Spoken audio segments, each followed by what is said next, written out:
Hello दोस्तों, आप सभी को प्रभु यीशु मसीह के नाम में जय मसीह की। परमेश्वर के नाम की स्तुति हो, परमेश्वर के नाम की महिमा हो।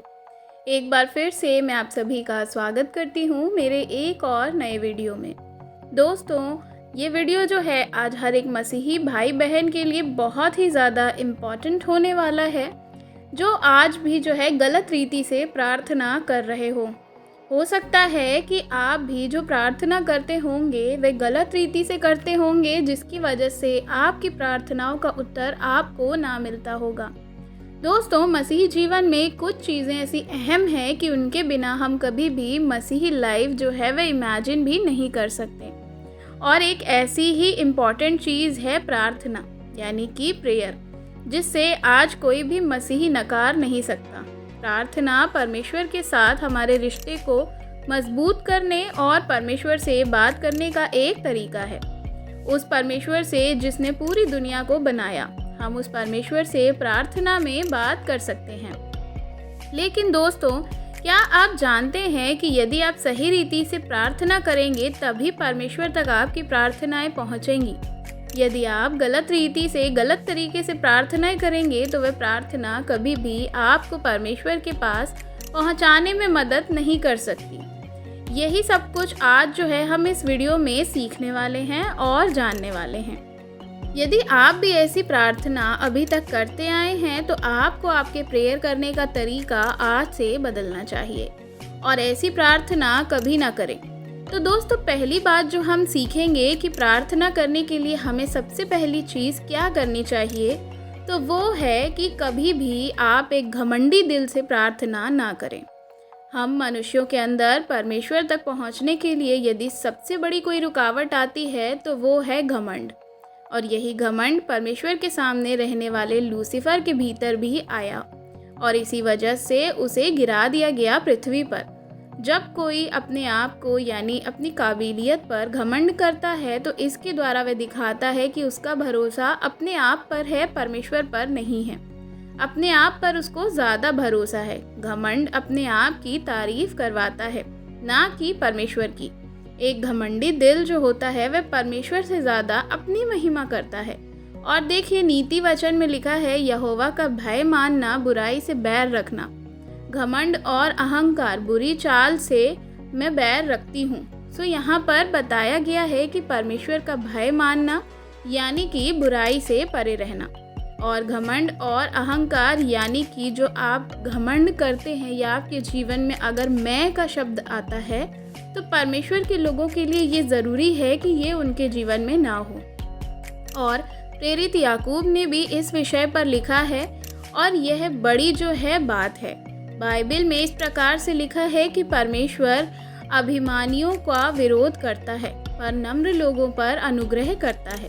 और देखिए, प्रभु यीशु मसीह के समय में भी ऐसी समस्या थी और प्रभु यीशु मसीह ने स्वयं एक घमंड से भरी जो है प्रार्थना का खंडन किया है।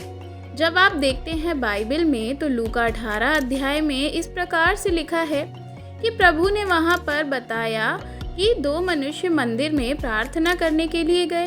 एक फरीसी था और दूसरा चुंगी लेने वाला। फरीसी खड़ा होकर अपने मन में ये प्रार्थना करने लगा कि हे परमेश्वर, मैं तेरा धन्यवाद करता हूँ, मैं और मनुष्य के समान दुष्टता करने वाला, अन्याय व्यभिचारी नहीं हूँ, और ना इस चुंगी लेने वाले के समान जो मेरे बगल में खड़ा है। मैं सप्ताह में 2 बार फास्टिंग करता हूँ, मैं अपनी कमाई का दशमांश भी देता हूँ। परंतु चुंगी लेने वाले ने दूर खड़े होकर स्वर्ग की ओर आंखें भी ना उठाना चाहा, वरन अपनी छाती पीट कर परमेश्वर से कहा कि परमेश्वर, मुझ पापी पर दया कर। मैं तुमसे सच कहता हूँ कि वह दूसरा नहीं परंतु यही मनुष्य धर्मी ठहरा और अपने घर गया। क्योंकि जो कोई अपने आप को बड़ा बनाएगा वह छोटा किया जाएगा, और जो अपने आप को छोटा बनाएगा वह बड़ा किया जाएगा। सो यहाँ पर देखिए, जो फरीसी था वह अपने मन में घमंड के साथ प्रार्थना करता था। उसका घमंड क्या था कि मैं तो बहुत अच्छा व्यक्ति हूँ, मैं तो परमेश्वर में बिल्कुल परफेक्ट चलने वाला व्यक्ति हूँ, मैं फास्टिंग करता हूँ, मैं दशमांश भी देता हूँ और मैं कोई दुष्टता नहीं करता, और इस चुंगी लेने वाले के समान भी मैं बिल्कुल नहीं हूँ। वह क्या कर रहा था, अपनी काबिलियत परमेश्वर को गिना रहा था। वह क्या कर रहा था कि देखो परमेश्वर, मैं कितना अच्छा हूँ या कितना करेक्ट हूँ। परमेश्वर तक वह इस प्रकार से पहुँचने की कोशिश कर रहा था। लेकिन चुंगी लेने वाले ने वहाँ पर क्या कहा कि प्रभु, मैं अपनी आँखों को आपके जो ऊपर है वे उठाने लायक भी नहीं हूँ, मैं आपकी तरफ देख भी नहीं सकता। और प्रभु यीशु मसीह कहते हैं कि देखो, इसकी प्रार्थना सुनी गई। दोस्तों, जब भी आप प्रार्थना में परमेश्वर के सामने आएँ, परमेश्वर के साथ समय बिताते हैं, तो घमंड के साथ कभी ना आएँ, बल्कि दीनता के साथ आएँ, ये जानते हुए कि परमेश्वर घमंडी दिलों को पसंद नहीं करता है और दीन लोगों पर अनुग्रह करता है। दूसरी बात जो हम सीखेंगे वह है कि झूठी भावनाओं के साथ प्रार्थना ना करें।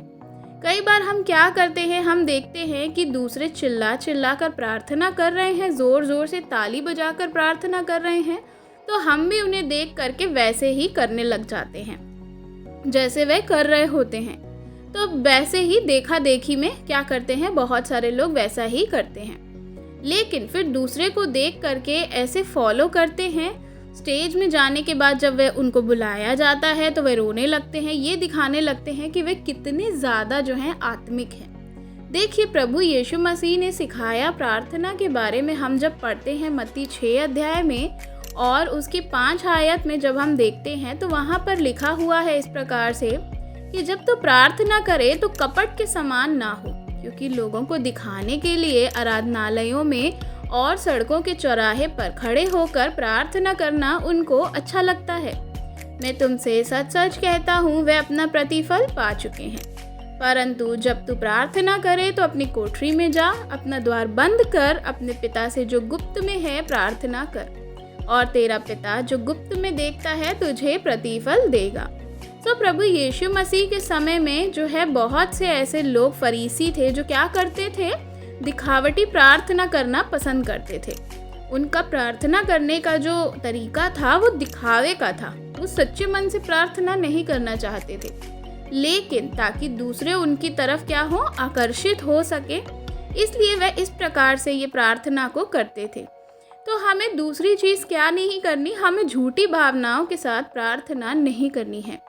याद रखें कि परमेश्वर आपको देखते हैं और आप परमेश्वर की क्या कर रहे हैं, इस प्रकार से आज्ञा को तोड़ रहे हैं और आप परमेश्वर को धोखा दे रहे हैं।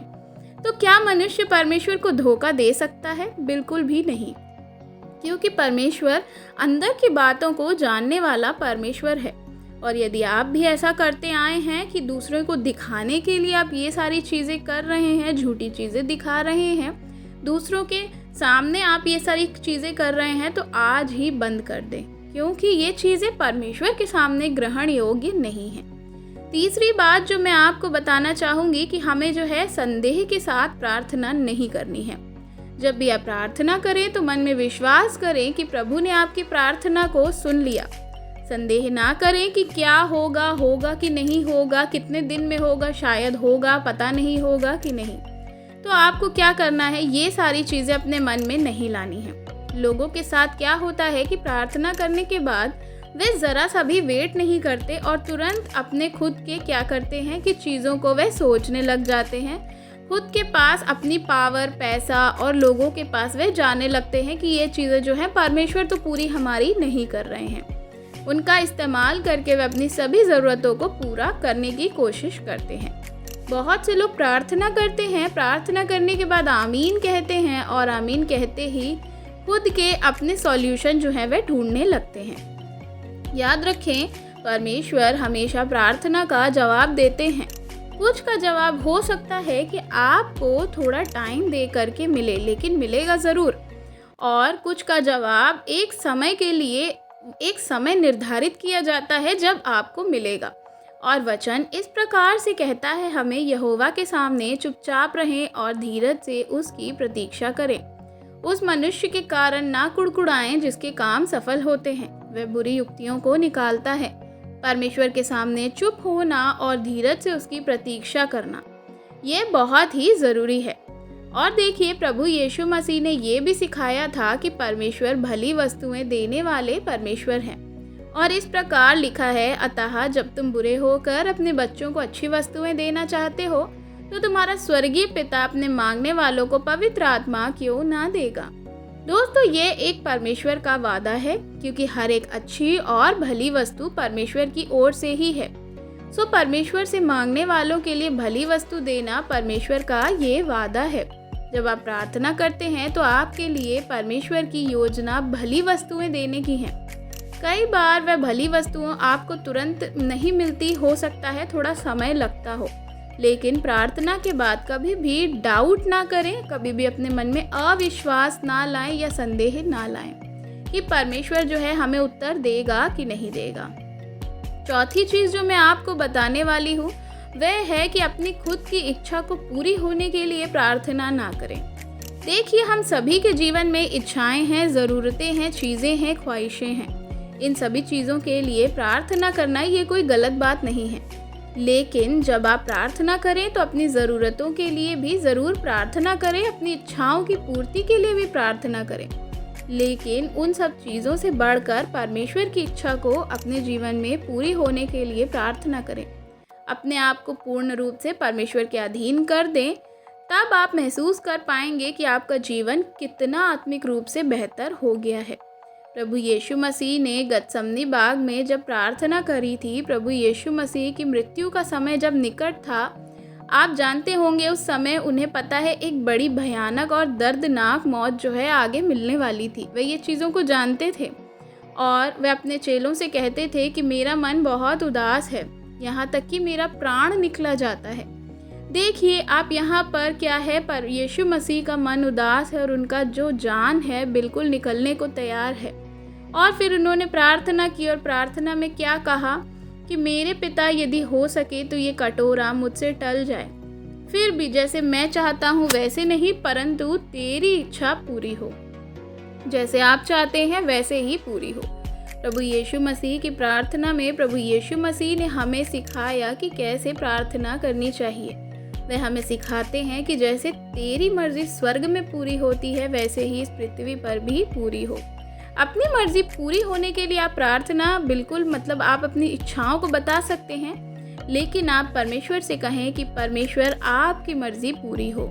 प्रार्थना इस प्रकार से ज़रूर करें, जब आप प्रार्थना करेंगे तो कहेंगे कि प्रभु मेरी मर्जी नहीं, लेकिन फिर भी मर्जी आपकी पूरी हो, क्योंकि परमेश्वर का एक बहुत अच्छी योजना परमेश्वर ने आपके लिए रखी है। परमेश्वर चीज़ों को आपसे और मुझसे बेहतर जानने वाले और समझने वाले हैं, तो आप इस प्रकार से अपनी प्रार्थनाओं में बोल सकते हैं। दोस्तों, पांचवा और लास्ट पॉइंट जो है वह बिना धन्यवाद किए हुए, परमेश्वर के प्रति आभार व्यक्त किए हुए प्रार्थना ना करें। जब हम प्रार्थना के साथ चलेंगे तो कहीं ऐसा ना हो कि समस्याएं नहीं आएंगी, या सबसे ज़्यादा समस्याएं तो तभी आती हैं जब हम परमेश्वर के साथ चलते हैं। लेकिन कोई फ़र्क नहीं पड़ता कि समस्याएं कितनी आती हैं या कैसी आती हैं, हमें हमेशा प्रभु का धन्यवाद करना है। और जब भी हम प्रार्थना करते हैं तो प्रभु का धन्यवाद करें। आज के दिन के लिए परमेश्वर ने सुंदर दिन दिया, समय दिया, परमेश्वर ने हर चीज़ें दी, आपने हर एक चीज़ को दिया, आपने रोटी दी, कपड़ा दिया, मकान दिया। छोटी छोटी चीज़ों के प्रति आप क्या करें, आभार को व्यक्त करें कि प्रभु आप कितने महान हैं, आपकी महानताएं, आपने सब कुछ किया है, इसलिए हम आपका धन्यवाद करते हैं। यदि आप एक ऐसे व्यक्ति हैं तो सिर्फ ज़रूरत पड़ने के समय, समस्या के दौरान ही यदि आप प्रार्थना करते हैं और उसके अलावा अगर आप प्रार्थना नहीं करते हैं, तो ऐसे लोग सिर्फ परमेश्वर से अपने काम निकलवाने के लिए ही प्रार्थना करते हैं, यानी कि वे सिर्फ परमेश्वर से मांगना ही चाहते हैं। हम धन्यवाद करते हुए उसके सम्मुख आएँ और भजन गाते हुए उसका जय जयकार करें। प्रेरित पौलुस भी लिखते हैं, वे कहते हैं कि हर एक बात में धन्यवाद करो, क्योंकि तुम्हारे लिए मसीह यीशु में परमेश्वर की इच्छा है। हर एक दिन परमेश्वर का धन्यवाद करें, हर एक दिन नई सुबह परमेश्वर की महिमा करें और हर एक बात में परमेश्वर को धन्यवाद दें। तो दोस्तों, अभी तक इस वीडियो में हमने 5 बातों को सीखा कि हमें किस रीति से प्रार्थना नहीं करनी चाहिए। तो आशा करती हूँ कि इस वीडियो के द्वारा परमेश्वर ने आपसे बातचीत करी होगी। इस वीडियो को अपने मसीही भाई बहनों के साथ भी ज़रूर शेयर करिएगा, ताकि वे भी ये 5 बातों को जान सकें और आगे बढ़ सकें। तो वीडियो अच्छी लगी हो तो वीडियो को लाइक करना बिल्कुल भी मत भूलिएगा। चैनल पे नए हैं तो चैनल को सब्सक्राइब ज़रूर करिएगा। कमेंट में आप हमें अपनी राय बता सकते हैं। God bless you. जय मसीह की।